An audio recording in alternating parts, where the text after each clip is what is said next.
திரௌபதி 2 திரௌபதி 2ஆம் பாகம் அப்படி தான் சொல்லப்பட்டிருக்கு. ஓகே, இன்றைக்கி இந்த வாரம் வெளியான படங்களில் மிக முக்கியமாக வாத பிரதிவாதங்கள் நிறைந்த ஒரு திரைப்படம் என்றால் திரௌபதி. மோகன்ஜி இவர் திரைப்படம் எடுக்கும் பொழுதே ஒவ்வொருத்தரும் ஒரு ஸ்டைல் இருக்குது.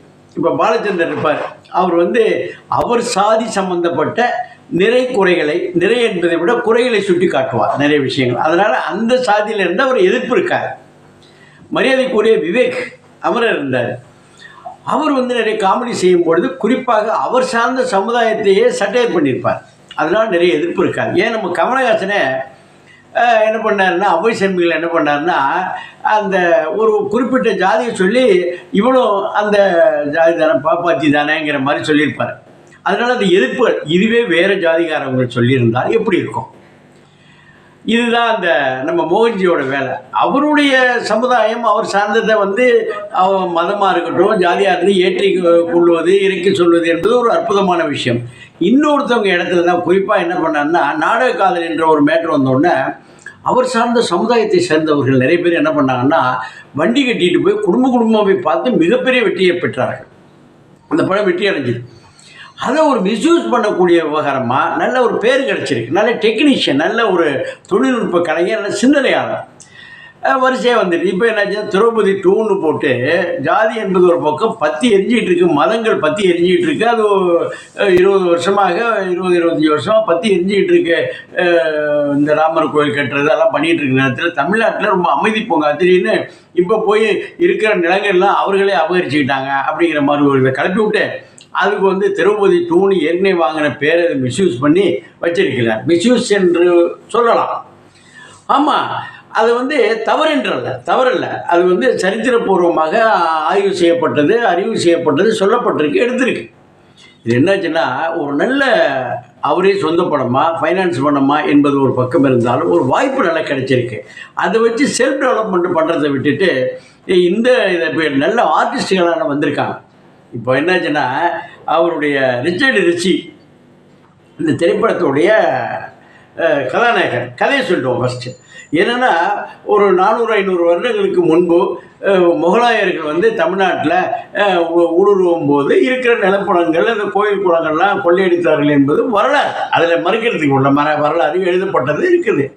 இப்போ போய் அதை எடுத்திருக்கிறார். அந்த ஒரு மத நல்லிணக்கத்தோடு கூட தமிழ்நாட்டில் போய் அதை எடுத்து பாகுபலி ஒரு அற்புதமான விஷயம். அது மாதிரி ஒரு பிரம்மாண்டமாக பண்ணணும். நிறைய ஆர்டிஸ்ட்கள் கொடுத்துருக்காங்க. யார் ரிச்சர்டு ரிஷியாக இருக்கட்டும், நம்ம ரக்ஷனா என்ற ஒரு நல்ல நடிகை, நட்டி, ஒரு நல்ல குரல் வளமிக்க ஒரு கொடுத்துருக்காங்க. இதில் என்ன பண்ணியிருக்கிறாருன்னா, அந்த 400 வருடங்களுக்கு முன்பு வந்த இதுக்காக வேண்டி இவர் ஒரு உள்ளூர் இப்போ நிகழ்காலத்தை வந்தாப்புல நம்ம நிலமெல்லாம் உள்ள வரமுடியல வக்வாரியம் எடுத்துக்கொண்டது அப்படிங்கிற மாதிரி கலப்படம்னா அது பப்ளிக்கு நியூஸாக போய் வெளிநாட்டில் சம்பாதிக்க போனவர் தன்னுடைய பெண்களை அனுப்பி அந்த கோயிலை புனரமைக்கணும்னு வர்றாங்க. இப்போ சாமி வந்துடுது. அந்த பெண்ணுக்கு சாமியாகி நான் தான் திரௌபதி, அப்போ உங்களுக்கு நான் துரோகம் பண்ணிவிட்டு, புருஷனுக்கு துரோகம் பண்ணிட்டு வந்தவன் போனவனுக்கெல்லாம் பிந்தி போனேன், கடைசியில் பார்த்தா நீங்கள் நல்லவர் அப்படிங்கிற மாதிரி ஒரு கதையை சொல்ல வர்றாங்க. நல்ல விஷயம். இதில் என்னாச்சுன்னா, அந்த சாமி பாருங்க, அந்த மேட்டர் இதை சொல்லியிருக்கிறார்கள். பிரம்மாண்டமான செட்டு, பிரம்மாண்டமான கதை, அந்த இடங்கள் அதெல்லாம் நல்ல போர்.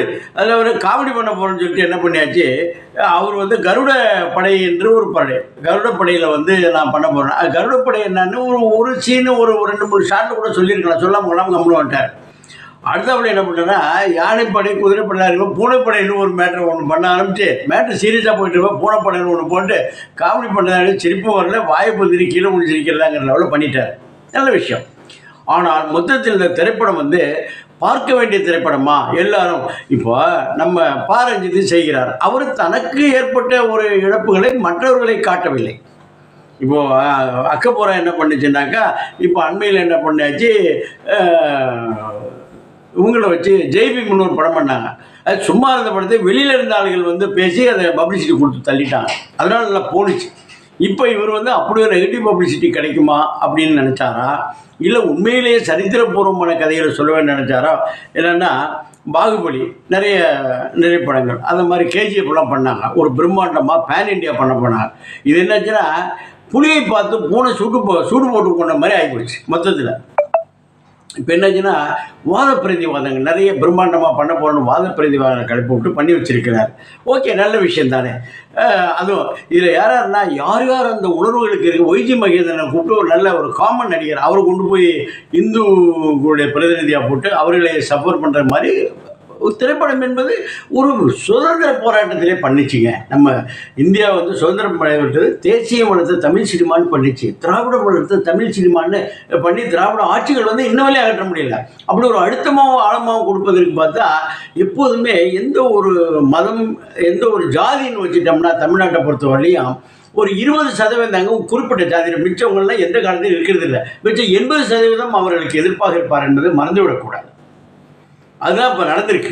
அது நடந்தது வெற்றி பெற போகிறாரா தோல்வியுற போகிறாரா என்பதை விட ஒரு நல்ல டெக்னீஷியன் இவரோட அறிவு திறமை இவருக்கு ஃபைனான்ஸ் பண்ணுவாங்களான்னு சொல்ல முடியாது. ஆனாலும் இந்த திரைப்படம் என்பது ஒரு மிகப்பெரிய ஹிட்லர்லாம் அவ்வளோ பெரிய ஆட்சியை பிடிச்சி வச்சது பிகாஸ் ஆஃப் இது. எம்ஜிஆர் ஆட்சி வந்து அதாங்க இன்றைக்கி விஜய் வந்து இந்தியாவை மிரட்டிகிட்டு இருக்கிறார்.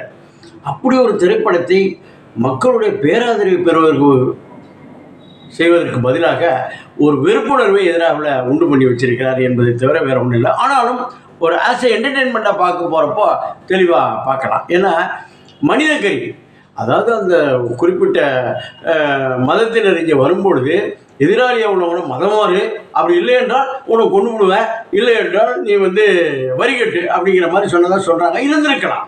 அது எதை பார்த்தாலும் வீரபாண்டி கட்டம்னு ஒரு அற்புதமான சுதந்திர போராட்ட வீரர், மரியாதைக்குரிய தமிழ் மாணவன் எழுத்தாளர் சொன்னார். அவன் திருட்டு பையங்க, அவன் கொள்ளைக்காரங்க, ஊரெல்லாம் வந்து கொள்ளையடிக்கிறவங்கன்னு சொன்னார். ஆனால் எடுபடவில்லை. எப்படி? திரைப்படம் வெற்றி அடைந்தது. அதனால் அது எடுபடாமல் போய் இன்று வீரபாண்டிய கட்டபொம்மனுக்கு நினைவு கோட்டை கட்டக்கூடிய அளவுக்கு வந்துடுச்சு. அதனால் திரைப்படம் என்பது ஒரு அற்புதமான ஒரு ஆயுதம் தானே தவிர அது நல்ல வழியில் பயன்படுத்துறதுக்கு ஒரு மூத்த இயக்குனர், நல்ல ஒரு திறமையான இயக்குனர் இனிவரும் காலங்களில் அப்படி போகாமல், ஏன்னா திரைப்படம் என்பது பல கோடிக்கணக்கான ரூபாய்கள் வச்சு செய்யக்கூடிய படங்களில் செல்வாக்கு மிகுந்த மனிதர்கள் தாக்குமொழியோட ஓடிறாங்க. இவரை மாதிரி முன்னேறக்கூடிய இயக்குனர் வந்து அறிவுரை சொல்லவில்லை, ஜெயிக்கணும். அதுதானே ஒரு என்ன ஒரு பிரச்சனை எடுத்துட்டோன்னா வீரபாண்டிய கட்டபொம்மன் எடுத்தாங்கன்னா ஜெயிச்சது. எது விமர்சனத்தை அதை போய் செய்யணும். ஆனால் இதே குடும்பத்தோடு பார்க்கலாம்னா பார்க்கலாம். ஒரு என்டர்டெயின்மெண்ட்டாக போனாக்க அவர் மேலே உள்ள இமேஜ், நடிகர் மேலே உள்ள சில இமேஜ் வந்து படத்தை வீணடிச்சிடும். அப்படி தான் தயாரிப்பாளர்கள் தயங்குவாங்க, விநியோகத்தில் தயங்குவாங்க. இப்படி நிலைமையை ஒரு வளர்ந்து வரும் இயக்குனர் தவிர்த்திருக்க வேண்டும். ஒரு ரொம்ப கீழ்நிலையிலிருந்து வந்தவர் இன்னும் மேலே போகிறதுக்குள்ள அங்கேயே நின்றுடக்கூடாது. அதுதான் நம்மளுடைய வேண்டுகோள். ஓகே, படத்தை பார்க்கலாமா? நம்ம யாரும் நெகட்டிவாக சொல்கிறதில்ல, பார்க்கலாம். ஒரு முறை பார்க்கலாம். ஒரு என்டர்டெயின்மெண்ட்டாக இல்லை, காதல் சிந்தனையெல்லாம் அடைச்சி வச்சுட்டு என்டர்டெயின்மெண்ட்டாக பார்க்கணும். It will be all right. Thank you.